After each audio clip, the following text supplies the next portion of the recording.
Deux sujets s'offraient à moi pour vous faire une petite vidéo. Le premier, c'était de parler de la remise à zéro du développement de Metroid Prime 4. Mais quand j'ai vu le nombre de vidéastes qui parlaient de ça, je me suis dit comment je vais arriver à sortir du lot pour vous offrir une vidéo de qualité et surtout différente des autres. Mais toutefois, j'ai quand même quelque chose à dire, puisque sur Twitter, je suis tombé sur ce screen qui montre des vignettes créées par des vidéastes traitant de ce sujet. Et autant j'ai pas d'idée en général, mais là les gars, vous êtes pas foulés la cheville. C'est un scandale, on dirait du copier-coller. Et en plus, derrière, le plus honteux, c'est qu'on peut voir que Julien Chies fait pareil que les autres. Et sur sa vignette, on le découvre en mode PLS, choqué et étonné d'apprendre cette mauvaise nouvelle. Or, le problème, c'est que j'ai cru entendre dans une vidéo tournée avec Benzaï, qu'il s'en foutait un petit peu que ce nouvel opus sorte ou non, parce qu'il n'est pas un fan hardcore de la licence, il ne crache pas pour autant dessus, mais voilà, cette vignette est pour moi putaclic. Ça ne remet pas en cause la qualité de sa vidéo, bien entendu. Et derrière, quand j'ai vu la vidéo de Carole Quinten qui donne un 22/20 à Red Dead Redemption 2, ça me montre que de plus en plus ce duo maîtrise les codes et les rouages de YouTube, et ça m'attriste énormément. Mais bon bref, on n'est pas là pour parler d'eux ni de ça, puisque c'est écrit dans le titre. Nous aujourd'hui, c'est Star Wars. Et comme vous le savez, depuis plusieurs semaines maintenant, nous connaissons l'identité du père de Anakin Skywalker dans la BD. Ce n'est autre que Dark Sidious. Alors attention, quand je dis père, je dis pas l'homme qui a culbuté Shmi, puisque là l'histoire n'a pas du tout changé. Shmi, la mère de Anakin, donne la vie sans avoir eu de rapport sexuel.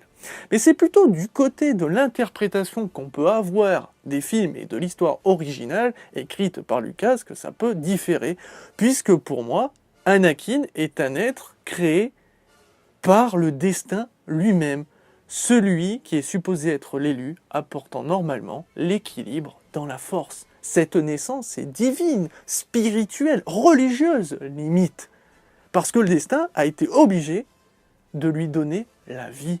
C'est quand même beau et fort.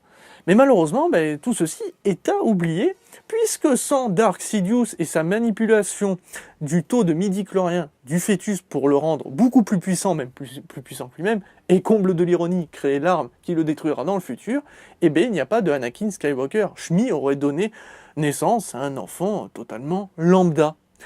Maintenant, soyons honnêtes, est-ce que ça change réellement l'interprétation à 100% de l'histoire originale? Est-ce que ça apporte plus de questions que ça n'en résout? Est-ce que c'est une bonne idée globalement? Je vais essayer de vous y répondre dans cette vidéo. Et premier point, déjà d'une, cette information arrive beaucoup trop tardivement, malheureusement.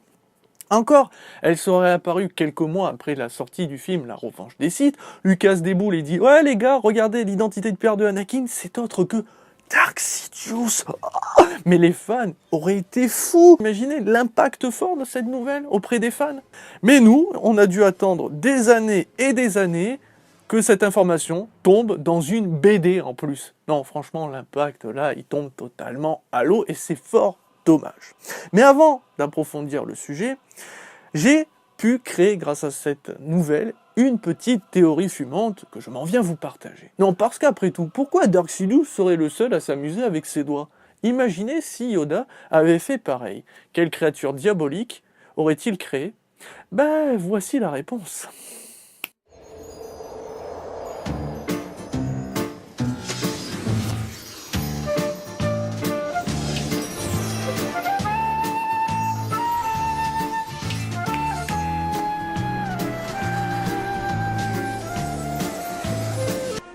J'arrive pas à y croire.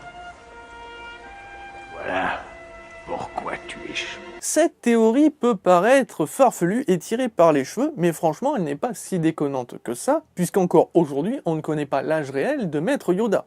300, 600, voire peut-être même 800 ans. Ce qui fait que cette créature a pu vivre à notre ère avant les événements de Star Wars, et donc donner naissance à la créature la plus diabolique qui n'ait jamais existé, Joséphine, ange gardien.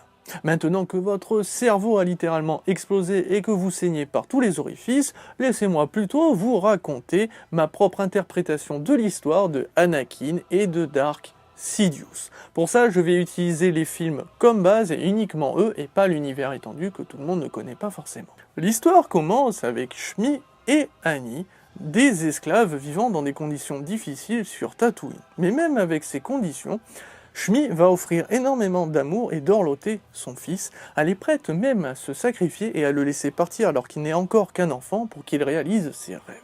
Il va faire la rencontre des Jedi qui vont constater en lui une puissance phénoménale, mais surtout qui peut basculer à tout moment dans le côté obscur. Et pour éviter ceci, ils vont essayer de l'endoctriner. Il va faire la rencontre de Palpatine qui voit lui aussi son pouvoir immense et il ne peut se permettre de le laisser aux mains des Jedi qui pourraient l'utiliser contre lui. Alors il va essayer de faire ce que n'ont pas fait les Jedi, devenir un père de substitution pour l'encourager, lui donner de l'amour, lui donner de la confiance, lui donner des tâches ardues, lui montrer qu'il peut réussir. Et il va lui aussi lui promettre beaucoup de pouvoirs, dont un, celui de pouvoir sauver sa bien-aimée Padmé. Alors que les Jedi font tout le contraire, ils le dévalorisent, ils le traitent comme un enfant, et lui disent que si sa femme doit mourir, c'est la vie. En plus de ça, Palpatine va dire que les Jedi sont peut-être eux, le côté obscur, parce qu'ils n'hésiteraient pas à trahir, à mentir, mais surtout à tuer, alors qu'ils sont supposés être le garant de la paix. Et Anakin va découvrir cette vérité quand Mace Windu va menacer de tuer Palpatine, ce qui va le faire basculer à ce moment-là dans le côté obscur. I have the power to save the one you love. You must choose. I am going to end this once and for all. You can't. He must stand trial. He has control of the Senate and the courts. He's too dangerous to be left alive. I'm too weak. Oh, don't kill me, please. It's not the Jedi way. He must live. Please don't. I need him. Please don't. No.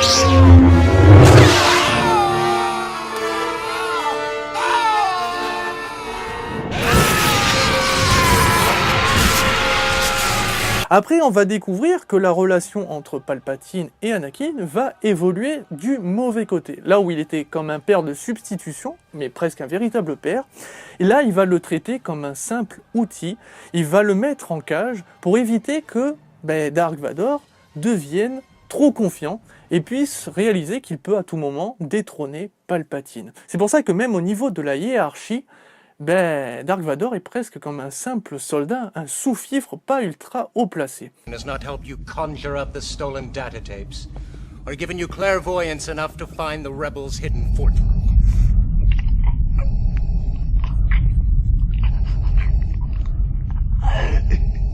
I find your lack of faith disturbing.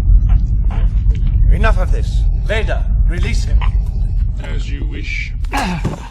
Et c'est là où, si on regarde tous les films, il y a plein de petites phrases anodines qui nous permettent de constater que Dark Sidious est bel et bien le père de Anakin Skywalker et qu'il avait tout prévu de A à Z. Mais attention, certains vont peut-être se poser cette question. Pourquoi Palpatine ne va pas chercher Anakin et l'élever auprès de lui dans le côté obscur? C'est simple, c'est qu'il va raconter cette fameuse histoire où il trahit son propre maître. Dark Plagueis était un seigneur noir des Sith, tellement puissant et tellement sage qu'il pouvait utiliser la force pour influer sur les midi-chloriens et pouvait créer la vie. Coucou, je suis Tom Père. En outre, sa connaissance du côté obscur était telle qu'il arrivait aussi à empêcher ceux dont l'existence lui importait de mourir. Vous voulez dire qu'il avait vaincu la mort? Le côté obscur de la force est un moyen d'acquérir de nombreuses facultés considérées par certains comme contraires à la nature. Et que lui est-il arrivé? Il était devenu tellement puissant que la seule chose qui lui faisait encore peur était de perdre son pouvoir, ce qui, bien sûr, arriva un jour.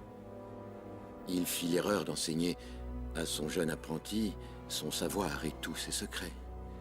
Et cet apprenti le tua pendant qu'il dormait.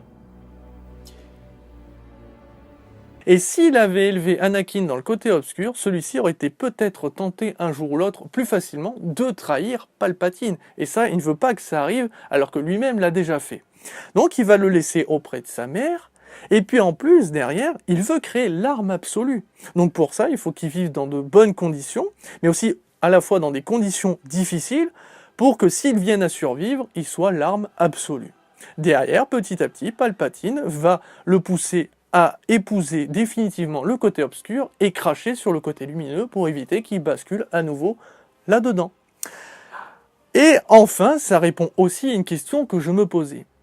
Qui a organisé le meurtre de Shmi? Parce que pour moi, c'était un meurtre. J'avais vraiment du mal à croire que Les hommes des sables. sont venus chercher Shmi, l'ont violé et l'ont torturé. Pourquoi il n'y avait pas d'autres personnes? Pourquoi il y avait qu'elle? Ça m'a vraiment étonné. Alors, vu le peuple, pourquoi pas? Ils sont des barbares, mais quand même. Et bien maintenant, il y a une explication totalement plausible. C'est Palpatine qui a organisé son assassinat. Puisque Anakin lui raconte très souvent que sa mère lui manque, qu'il voudrait la revoir et tout, et Palpatine va le pousser à aller la voir.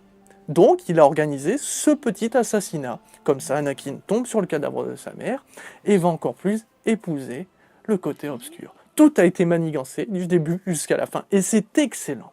Maintenant, il y a quand même une petite zone d'ombre qui me pose problème sur cette histoire qui, pour l'instant, fonctionne plutôt bien. Pourquoi Darth Sidious aurait eu l'idée et l'envie de donner la vie à Anakin Skywalker, une arme plus puissante que lui-même? Quand on regarde la personnalité du personnage, ça pose problème, même si c'est pour créer une arme qu'il pourrait utiliser à sa guise. Parce que cet homme est si puissant qu'il a réussi à cacher son côté obscur à des centaines de Jedi, mais surtout au nez et à la barbe de Maître Yoda pendant des années. Il est si intelligent et calculateur qu'il a obtenu tout. Mais alors, littéralement tout et tout seul. Bien sûr, il s'est servi de gens comme des pions, comme le comte Dooku qui n'a pas hésité à sacrifier. Pour gagner en puissance, il a tué son propre maître. Mais si vous regardez la seconde trilogie, ce mec n'a pas eu besoin d'Anakin Skywalker dans ses plans. Il a réussi à obtenir les pleins pouvoirs en tant que chancelier suprême, il a réussi à disperser l'armée des clones aux quatre coins de la galaxie avec quelques Jedi à chaque fois, pour après utiliser l'ordre 66 et les exterminer, à lui tout seul. Anakin Skywalker va être utile qu'une seule fois, c'est pour aller dépoussiérer le temple Jedi et exterminer de pauvres enfants. Encore, Darth Sidious aurait pu le faire lui-même ou en envoyant uniquement des clones. Et si après on regarde la première trilogie, Dark Vador ne sert plus vraiment à grand chose. Donc l'arme ultime, oui et non. Bien sûr, il est très puissant et peut facilement défoncer Darth Sidious s'il le voulait. C'est d'ailleurs pour ça qu'il le restreint, comme je l'ai expliqué. Mais quand même, j'ai vraiment du mal à croire qu'une telle personne comme Darth Sidious s'est dit que ça serait une bonne idée de créer une telle arme, alors que lui-même en est une. Il est si puissant et si intelligent qu'il a réussi à détruire l'ordre Jedi tout seul. Et le comble dans cette histoire, c'est que Anakin Skywalker va quand même le trahir deux fois. La première fois, c'est en dévoilant la véritable identité de Palpatine à Mace Windu et aux autres Jedi. We just received word that Obi-Wan has destroyed General Grievous. We're on our way to make sure the Chancellor returns emergency power back to the Senate. He won't give up his power. I've just learned a terrible truth. I think Chancellor Palpatine is a Sith Lord. A Sith Lord? Yes, the one we've been looking for. How do you know this? He knows the ways of the Force. He's been trained to use the dark side. Are you sure? Absolutely. And our worst fears have been realized. We must move quickly if the Jedi Order is to survive. Et la deuxième fois, dans le Retour du Jedi,